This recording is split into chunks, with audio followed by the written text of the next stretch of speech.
এই দেখো বন্ধুরা, আজকে পিসি কি খেতে বসেছে। এ, এই দেখো ফুচকা। সন্ধে সন্ধে আমি তখন বেরিয়েছিলাম আর পিসির জন্য ফুচকা নিয়ে আসি। আমি নিয়েছি ঝাল টক দিয়ে, আর পিসি খেয়েছে ঝাল টক সব ছাড়া। এই দেখো গাইস, পিসি এখন টিভিতে সিরিয়াল দেখছে, স্টার জলসায় দেখছে। কী সিরিয়াল আমি জানি না, পিসি বলেছে চালিয়ে দে, আমি চালিয়ে দিয়েছি।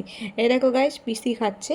আর আমি ফুচকার যে আলু, ওটাকে একটু মডিফাই করেছি, যেমন পেঁয়াজ ঝুরি ভাজা চানাচুর ভালো করে মেখে আমিও খাচ্ছি, পিসিও খাচ্ছি। আর পিসিদের ওখানে চন্দননগরে ফুচকা কিন্তু আরও টেস্টি। ও মাই গড, আমি খেয়েছি। বেশ মানে সাইজেও বড়, আর মানে জলগুলো পুরো সবুজ সবুজ। আমার তো খুব পছন্দ হয়েছে। এই যা, পিসির ফুচকা ভেঙে গেল যা। আমি বলেছি কোনো ব্যাপার নয়, জল থেকে তুলে খেয়ে নাও, দুজনে তো একসাথে খাচ্ছি। আর পিসি খেয়ে বলেছে সত্যি রে, হেভি ফুচকা খাওয়ালি তো আজকে। এই দেখো, পিসি ফুচকা খাচ্ছে। গাইস, এই ব্লগটা কেমন লাগলো আমাকে কিন্তু অবশ্যই কমেন্ট করে বলো কিন্তু, আর আমার পিসিকে কেমন লাগলো এটাও কিন্তু অবশ্যই বলো, ওকে।